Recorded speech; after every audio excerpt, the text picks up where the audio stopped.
A long, long time ago, our sun was just a small speck of dust floating in an even more massive cloud of gas and plasma. Eventually, gravity did its thing and that cloud of dust collapsed, igniting nuclear fusion and giving birth to our star. And our sun has been shining ever since, powering life on Earth, shaping our planet and making this world what it is today. But stars like our sun won't shine forever.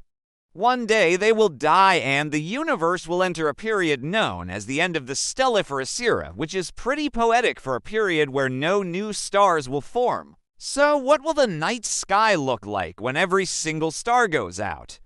How will this apocalyptic vision affect the fate of humanity, and will we even be around to see it? What does the night sky look like when all the stars go out? If you are 89 years old, you are considered a supercentenarian, but for stars, an old age is measured in billions of years. In a few billion years, our sun will exhaust most of its hydrogen fuel, swell up into a red giant, and engulf Mercury, Venus, and probably Earth as well. Meanwhile, other stars throughout the galaxy will be going through their own stellar death throes. But don't worry, our cosmic doomsday is not on the stellar time scale. It's much, much further into the future. When all the stars in the night sky go out, the universe will still be brilliantly lit. That's because stars aren't the only celestial bodies that emit light. Many stars end their lives as white dwarfs, the incredibly dense remnants of low to medium mass stars like our sun. Our solar system's white dwarf limit is Proxima Centauri, the nearest star to us. It shines at about 1/3 the luminosity of our sun, but it's 4.2 light years away, so it's too dim to see with the naked eye.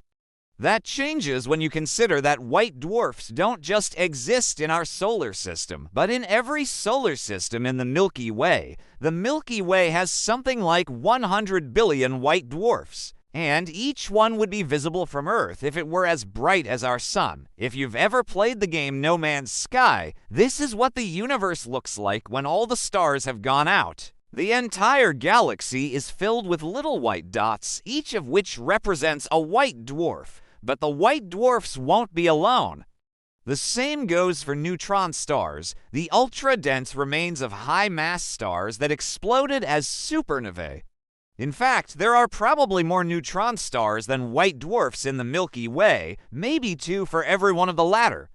So you can imagine that the night sky would be absolutely littered with these stellar corpses. This would be a beautiful sight to behold, except most of the Milky Way-esque neutron stars are in binary systems where they rapidly orbit a different compact object, a black hole. And these black holes would still be there too, along with any rogue ones that never had a partner. But why would we be able to see them? Well, that's because black holes have a faint glow of their own.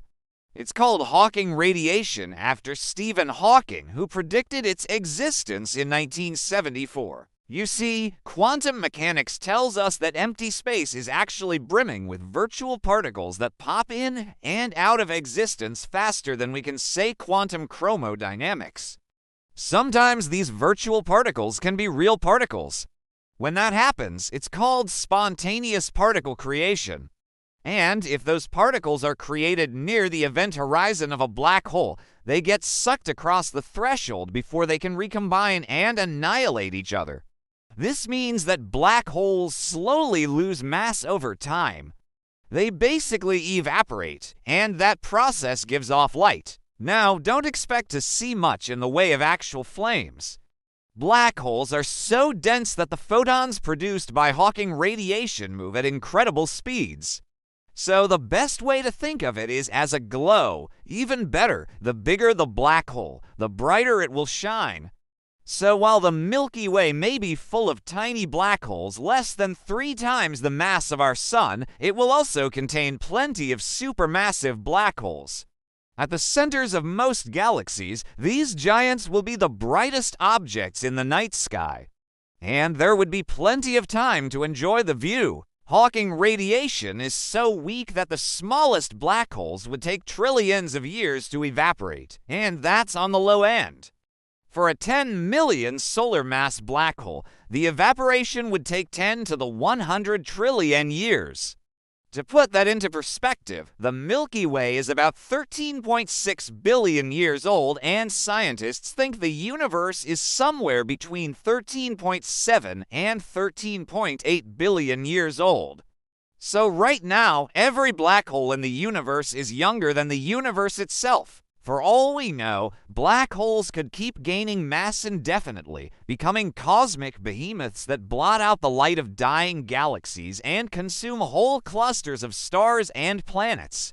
And if they can keep doing that for another trillion or two, they'll be the undisputed masters of the night sky.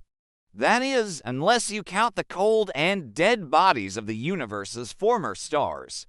Ironically, white dwarfs and neutron stars will outlive their stellar siblings despite being much smaller and less massive. And you won't need a telescope to see them. Just look up at the night sky and marvel at the corpse of every star in the Milky Way, each one twinkling like a diamond against the backdrop of eternal darkness. It's hard to overstate how cool that would be, except maybe I can try.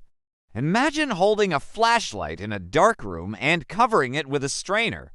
All you see are little points of light peeking through the holes in the strainer.